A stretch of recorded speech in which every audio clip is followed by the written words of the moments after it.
Hi, everybody. Welcome to California Dreamin. Today, I have my guest, Terry Mock, who is going to show up hopefully eventually here. And in the meantime, we shall look at some art. I'm just waiting for my guest to arrive. Not sure where he is. He should be here any minute. But today, we're listening to powwow music and doing art stuff.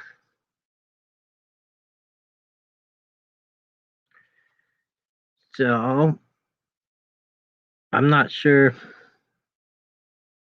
what to do. Got anybody in chat who want to talk about anything? Usually talk about skateboarding, martial arts, and acting, directing,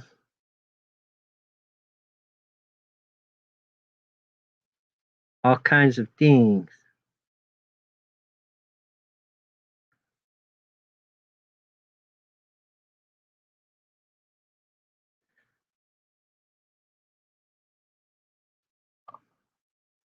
Hmm.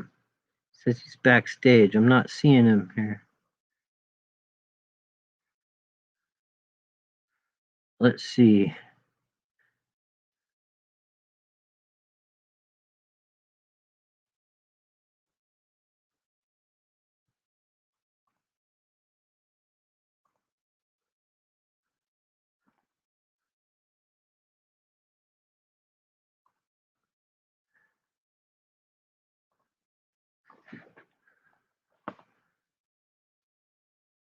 Says he's backstage.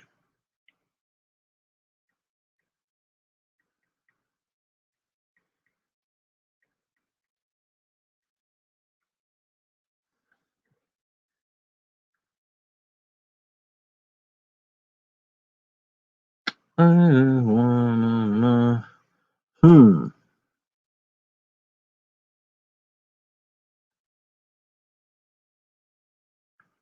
Hmm.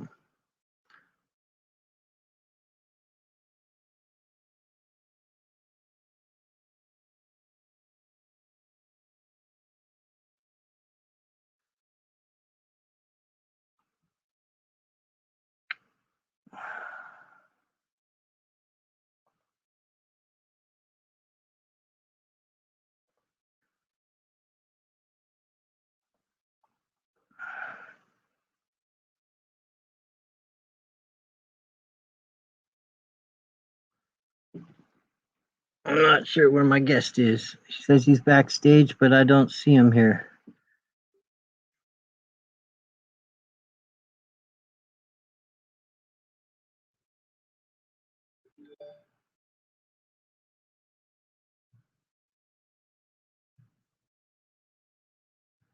I'm not sure what's happening. Oh dear.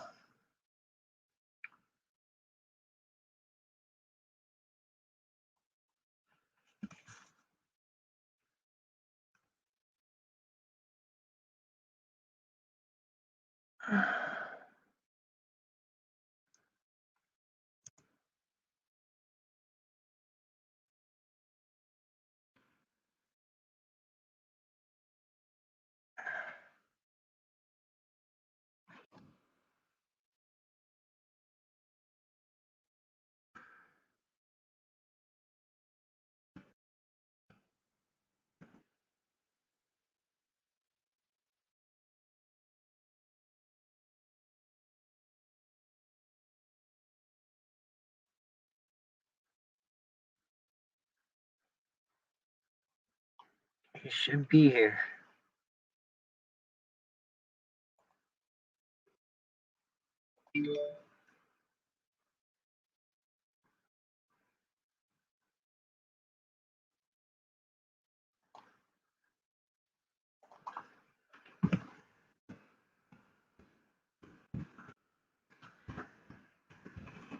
She's backstage.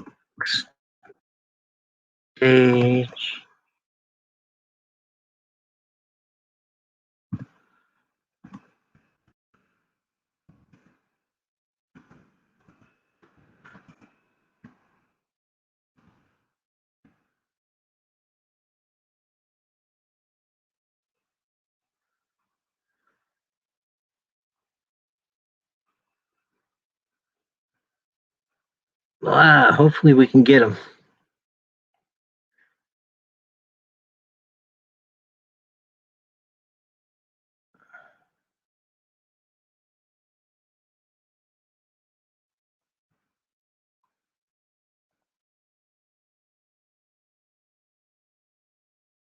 Anybody in chat? Very strange. I wish I knew what to tell you. It says we're live, but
we missed last show because had some major technical difficulties. I wasn't sure. Oh, here we go. Here's my buddy Harry. Hey, There we are. there we go. Not sure what happened there.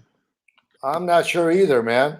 Oh, technology is a busy. Yep. Anyways, Yep. California Dreamin'. Glad you can make it. We finally got you here. That's good. We're live, and I think we're broadcasting to Facebook, and I think I got it broadcasting to YouTube. Okay. Awesome. How you been? I've been good, buddy. I've been really good.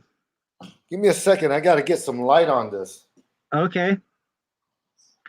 I'll just dive right into this here and start out with Harry Mock was born in San Jose, California. Harry Mock, or nickname Michael Q, currently lives in his hometown of Milpitas, California. He started performing martial arts sequences in independent films, and Harry began his film career early on. Since then, he has worked on the capacity of writer, director, actor, stuntman, and producer. In 1996, he began directing music videos and produced and directed videos for such artists as Master P, Jermaine Dupri, Sally Cell, E40, The Moose, Silk, Shocker, C Murder, Stevie B, Jimi Hendrix, etc., directing the first music video for the experience of Jimi Hendrix Universal MCA in 1997. Oh, you don't have to read all that. That's an old bio on me. Yeah, it's pretty old. I don't know. That's all I got.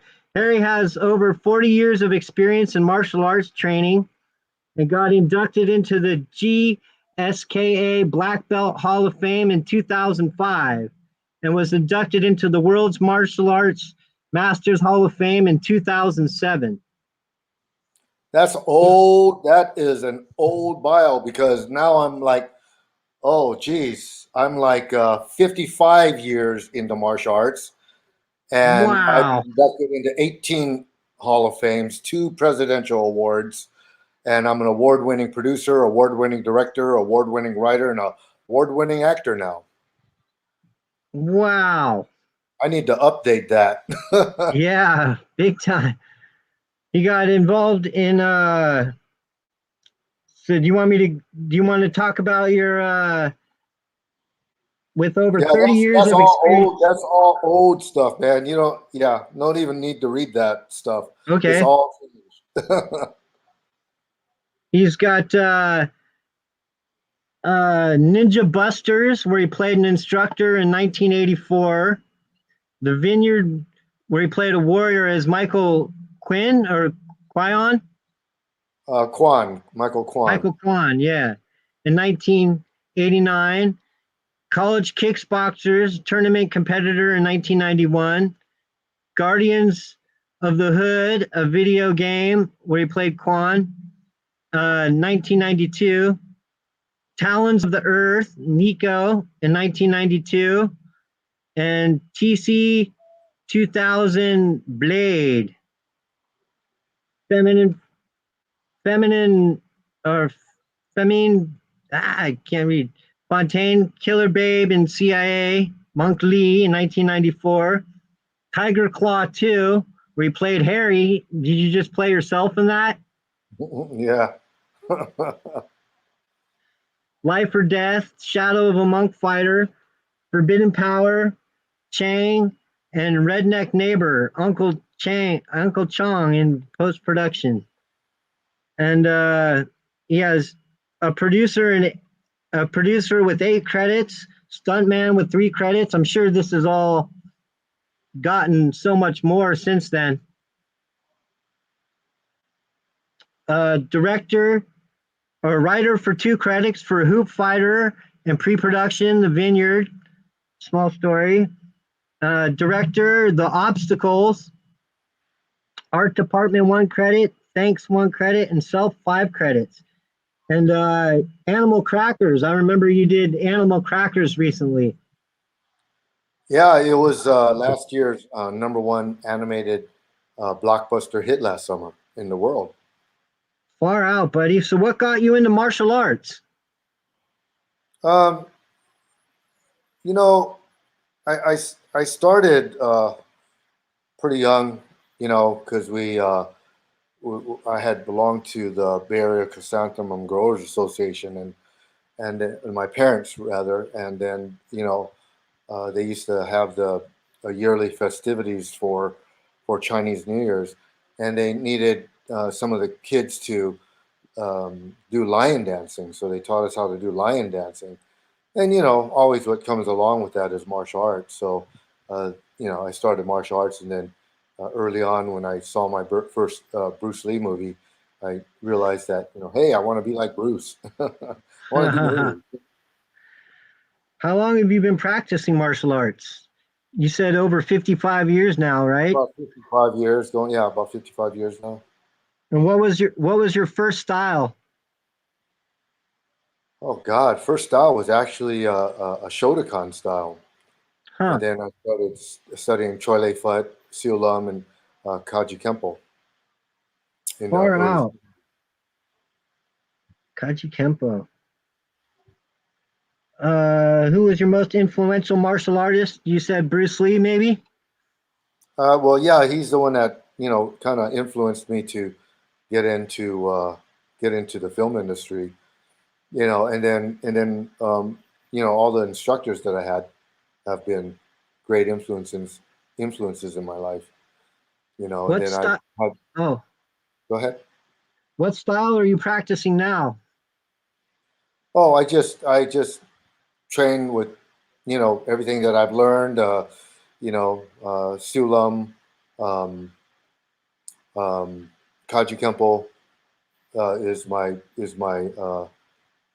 one of my favorites. You know, I hold a ninth degree in Kaji Kempo. Wow. What style might you be interested in taking up? Mm, Any new styles or um, you know, I find all styles very interesting. You know, every style has something very special to to learn from. You know, so you know I like working with knives. You know, specific weapons. You know, I've yeah, invented some weapons. didn't you invent the one that spins, the spinny Yep, knives? yep. The sumo Those are sword. cool, man. Those are Yeah. really cool. Uh how has martial arts influenced your life? Mm. Well, you know, it's taught me all all the attributes of of being, you know, a good person. You know, being humble, respectful, you know, honest. You know, just all those attributes of of, of martial arts. Learning to be patient. You know, um, considerate. You know, there's just so much that martial arts has taught me to help me become who I am today. Far out. What was your all-time favorite martial arts movie? Hmm. Well, you know, um, Enter the Dragon was always an icon, right? Like very iconic, you know. Yeah, you and Robert So Parham. That was his answer too. yeah, it's always been a very very influential film. Watching that, you know, pretty cool. Have you ever been in a real fight? Oh yeah, you know, I had my instances. Yeah, I think you know, most people always had their instances, you know, uh, Yeah. in life. What's Absolutely. it? Is that one of the scariest situations you've been in, or what's one of the scariest situations you've been in? Um, Scariest situation? Um, huh. What would I say would be my scariest situation? My scariest situation always had to do with things that I had no control over, you know, and those are the to me is the most scariest situations because you know you have absolutely no control over it, so you have to pretty much go with whatever that flow is and just hope that you could get out of that situation, you know, or overcome that situation. You Wow. know, it's always it has to do with things that you to me instances that you have no control over. You know, it could be just as simple as, you know, when I'll never forget when I was working on Rambo 2, one of the stunt guys in front of me, we had to run in towards this huge hut that they exploded. They blew up, and all this debris went up. And the coordinator said, you know, just be careful for all the debris that's coming down. You know, because you know, again, you have no control over that, right? And I remember the person in front of me, a piece of wood came down and just jabbed him right below his eye, you know, and blood and all kinds of things. And it missed his Ugh. eye by an inch, you know. And I just thought at that moment, I thought, oh man, you know, there's, he could have lost his eye, you know, or could have even gotten killed if it went, you know, if it penetrated, you know, into his brain, you know. So I always remember that being, you know, something that was, you know, you had no control over, and that was to me that was quite scary. Wow. What's a highlight or breakthrough moment you've had as a martial artist? as a martial artist. Yeah. Um, Was there a point early where on you when I just like, yeah early on when I had my school, I had a team, and we I remember my team, we fought and won the state championships, and here I am, like, what was I? I was 18 or 19 years old, and I was like, wow, how cool is that? To have the wow, state champion fighting team, and at 19 years old, having a school, and having great fighters you know, that we all collaborated together, to perfect our fighting techniques. oh dear, we're breaking up here. Oh, Technology, technology. You're freezing yeah. up. Now I'm freezing up. Oh, are you? We keep blipping in and out. Yeah. Uh, what do you see in the future for martial arts as a whole? What do you think of this MMA crap or stuff? Well, I respect the MMA fighters. Um, they're out there giving it their all, and depending on how well they've been trained, and how sometimes it has to do with you know every individual is different, right? I was just having a conversation with somebody. If you have two MMA fighters that are pretty much even, right? Well, you know, at like any given Sunday, right? Either one could win. But if you take a look at the each individual that has been trained the same and they're like even, to me, it's about the person who could endure the longest. If you have that endurance that you just don't get tired like your average guy, you're going to over overcome, and be on top. So I have a lot of respect for MMA, you know, but I have even that much more respect for martial arts because you are learning, you learn to have all these great attributes. Again, going back to learning to be respectful, to be humble, to just all these incredible attributes uh, that um, martial arts training teaches you. Where I know there's quite a few martial artists, MMA fighters that come from martial arts, and they understand how to be humble, and they understand, uh, you know, how to persevere and do the right things, do the right things in life.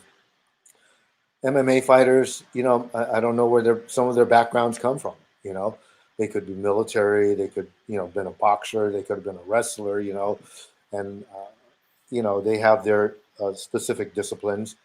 Uh, but coming back to martial arts, if you're taught properly, you're taught all these different disciplines to to you know become a real true martial artist inside and out.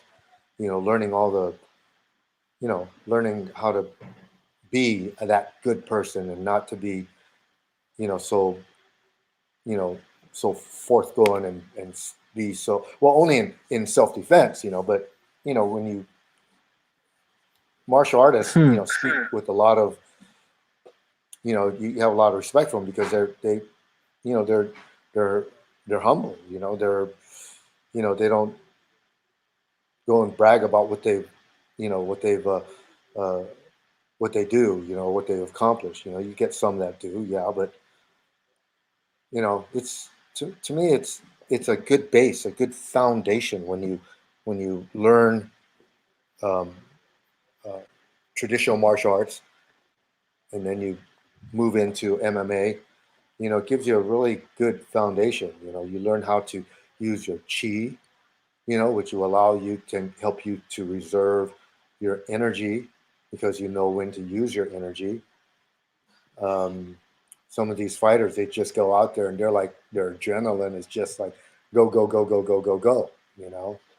And if you see a lot of these fighters, they just, after they do that for the first couple rounds, man, they're just winded, they don't, they're not, Yeah. given their time, they're not pacing themselves, and using the, um, their chi when they need to use their chi. You know, it's like pulling those tricks out of your bag. That you've learned all these years, all these different techniques. A good fighter is like, being a good mechanic, knowing what tools to use on what specific car. So you got your fighter out there. Okay, maybe he's a Muay Thai fighter. Well, it's like a mechanic. You got a Mercedes coming in. You got to have the right tools for it. You got to know about that car. It's just like you study your fighter. You understand what his background is. Did he come from wrestling? Okay, if he came from wrestling, then I got to be careful for the takedowns. So he pulls out all these tools from his bag, and he learns. He knows Oh how man. to compensate him for himself. When fighting.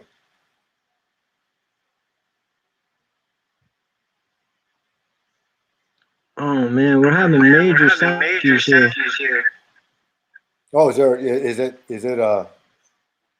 Everything's so garbled. I'm not sure what's going oh, on. I'm, wow, we might I'm have to. talking to the help support right now, Yeah, we could always, but everything is coming through super garbled. yeah, not sure why. This just could be, the connection, Wi-Fi connection, or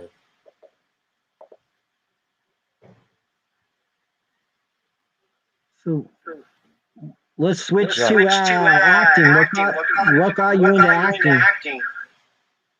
Well, wanting to wanting to be like Bruce, and getting myself, preparing myself, a lot of training, making sure that I had the right tools when I got into the film industry. So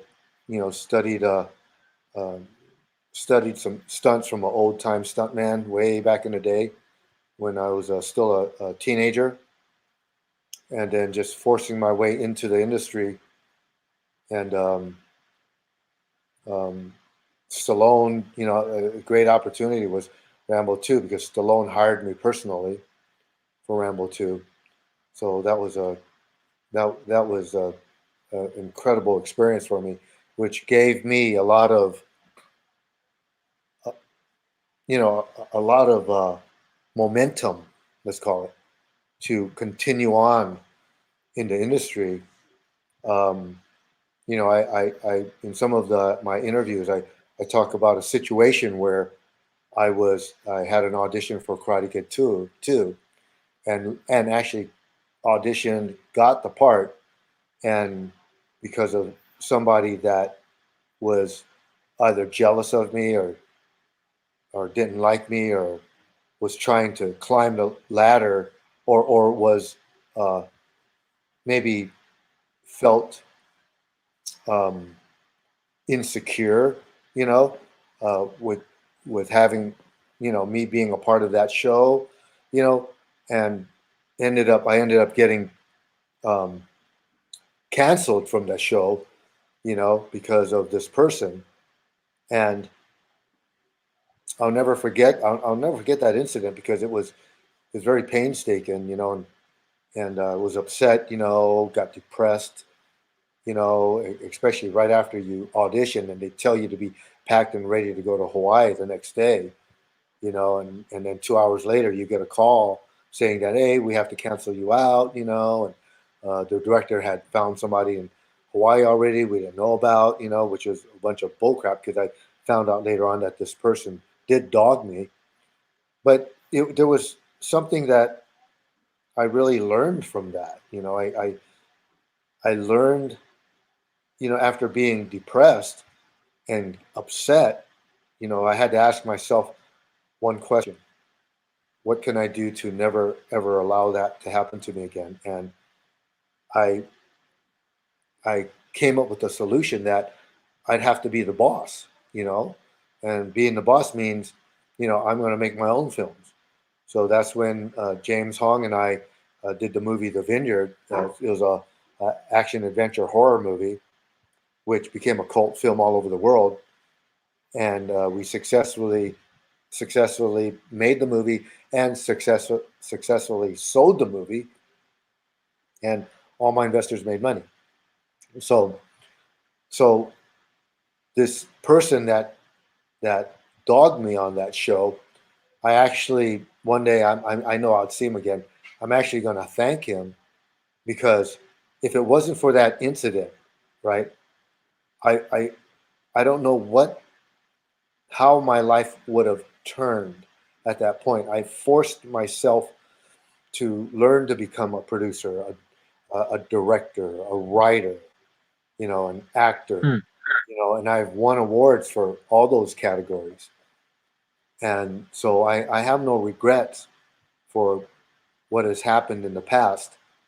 I have no regrets. And, now, last summer I had the number one animated feature film, you know, around the globe, Animal Crackers. And so that, I'm very proud of that. And we're moving on to do the sequel and there's other projects that are on the board. So, um, Far out. Yeah. that's, What's the most fun you've had on set? We kind of mentioned already the scariest thing that happened to you on set with the board falling on your friend. But what's the highlight of something that happened on set that you're like, this is it. I'm really doing it. you know, every project has a has something special. Every project has something special, and I just feel blessed to have worked on the films that I've worked on. Um, I did those two movies for Jalal Murray in Canada, Toronto, Talons of the Eagle and TC 2000, and just the fight scenes and the camaraderie. Um, it's just great. It's just great, and then and I ended up directing a lot of music videos, quite a few music videos, and to be able to produce and direct the first ever Jimi Hendrix music video for Experience Hendrix. It was long after he died, but I did it for the sister who owns the entire library, and to win those awards, I mean, that was pretty, just a moment, man. I remember my partner and I, after we had a room at the Fairmont Hotel, you know, um, because we had lived a ways from where we filmed, and I remember when we were done filming, man, we went and had a nice meal, and we both lit up a cigar, and just said, "Hey, we did it," and just everything. There's something special with every project that I've worked on that I just really cherished. Far out. Uh, who's your all-time favorite actor? Hmm. All time favorite actor. I mean, there's, I really like, there's so many great actors out there, so many of them, and obviously I can't forget about Stallone. I mean, I was in his movie, he's in my movie, Animal Crackers, and Oh, far out. he's been a mentor, he's been a friend, and just absolutely all around great guy, and I just had the honor. It was just an honor to be able to know him on that level. I've met so many celebrities. Robert Downey Jr. I remember. James Hong was filming a movie with Robert Downey Sr. and they're at the beach, and um, I went to go. James wanted me to come down and visit him on the set, and I went down and met Robert Downey Sr., who unfortunately recently passed away last month. God rest his soul. Or actually earlier, what did we? Yeah, just earlier this month. And Robert Sr. says, "Hey," he goes, "Hey, Junior's down there, down at the beach. Why don't you go down and say hi to him?" And this was about 1997, I think it was 96, 97, and I knew he was having issues. And I went down and spoke with him and hung out with the beach with them, and then I remember a year or two later, I was at the Sundance Film Festival, and I saw a movie was being screened by Robert Downey Sr. And I thought it was the movie that James was in, so I got tickets for that. My business partner and I went and saw it, and James was nowhere to be seen in it. It was a different film, but Huh. it did star Robert Downey Jr. So after the movie was done, and lo and behold, there's Robert Downey Sr. So I went up to him. I said, "Hey, Robert, how are you? Harry Mark, I met with you with James Hong at the beach." He goes, "Oh yeah, I remember you." He goes, "How are you?" He goes, "Man," he goes, "God, I love that James, man. You got to tell him I said hello." And I said, "Sure will." And he says, "Hey, Junior's right down over there. Why don't you go say hi to him?" I'm like, "Okay." So I went go to say hi to Robert Downey Jr., the junior, and we're talking and everything. And and some reason, something compelled me to ask him. I said to him, I said, "Have you ever thought about taking martial arts or anything like that?" And he Huh. looks at me and he goes, "No, why?" And I told him, I said, you should really consider taking martial arts because it would do you a lot of good, a world of good. And he looks at me and he goes, "You think so?" And I said, "Absolutely." Like Wow. 3 years later, he started taking Wing Chun, and today he is equivalent to a black belt in Wing Chun. Oh, wow. And you inspired that. That's incredible. Well, I just put a bug in his ear is what I did, you know, and and he did he did the rest. Who's your all-time favorite director? Hmm. Or a director Wow. that you've worked with? Hmm. Well, gosh, there's quite a few great directors out there. J.J. Abrams, Scorsese, Clint Eastwood. Oh man, I love Clint stuff. Yeah. And I just I've met so many celebrities, and he is one that I was honored. I was just honored to meet Clint. And that was a funny story because they Yeah. were filming a movie in San Jose with um, uh, uh, um, what is it? Oh God, Charlie Sheen, Charlie Sheen, right? A cop buddy Okay. movie, right? And I remember they were Yeah. filming on a highway that hadn't even been opened yet. It was just a brand new highway, so there's no cars on it. So they're flipping this uh, car carrier with all these cars on it. They're flipping over on the side of the freeway, right? So a bunch of the stunt guys that I knew were on it. So they invited me down to the set. So I'll never forget. I'm walking down this pitch dark freeway that was closed, right? I was on the overpass of this pitch dark freeway. There are no lights. And I see somebody walking towards me by himself, right? Lo and Uh-huh. behold, it's Clint Eastwood. No way. Wow. And when it got closer, I recognized him. I said, "Hey, Clint." He goes, "Hey, how are you?" I go, "Good. How are you doing?" And I always remember this story that my best friend's mom would tell us about this lady that I knew. Her name was Pinky, that lived up the street from her. And she'd always told me the story how Pinky was Clint Eastwood's cousin, right? And back in the '60s, Clint drove up the street to go visit her, right? And I Uh-huh. always remember that story. I don't know how true it was. I did not know how true it was, but I just happened to say to Clint, I said, Clint, I said, how's your cousin Pinky? And he stopped dead in his tracks and turned around and he looked at me and he goes, wow. He goes, Pinky, ah, I haven't seen her in a long time. Ah, So that was a true story that was Clint Eastwood's cousin, because he acknowledged that when I asked him. far out. So that was yeah, I thought that was really cool. What are you working on now? Oh man, I'm probably juggling about 8 different projects.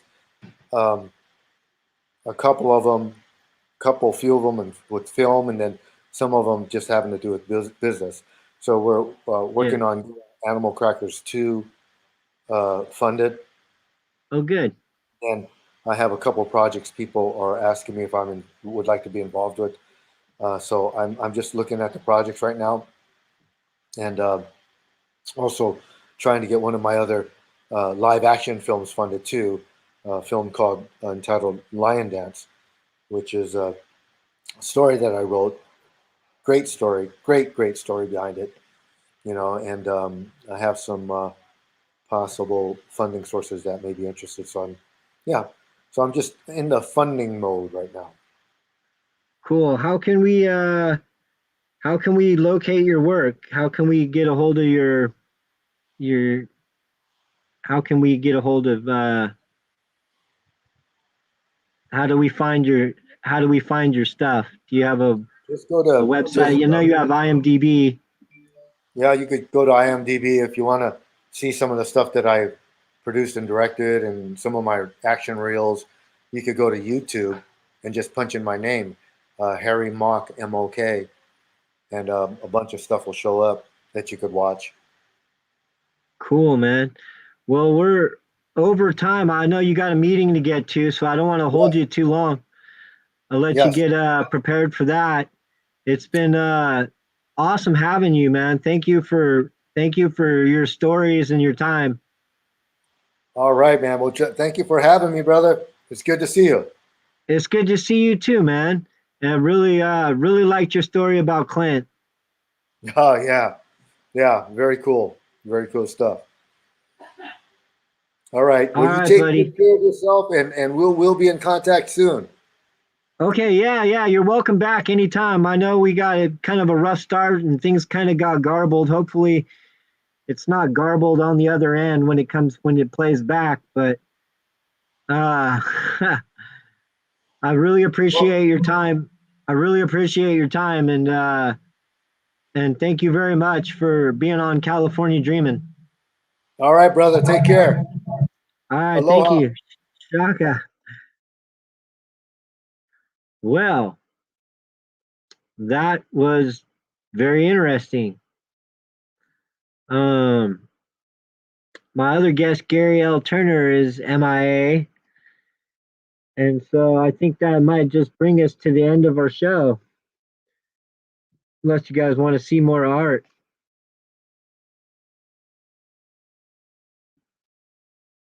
I don't know.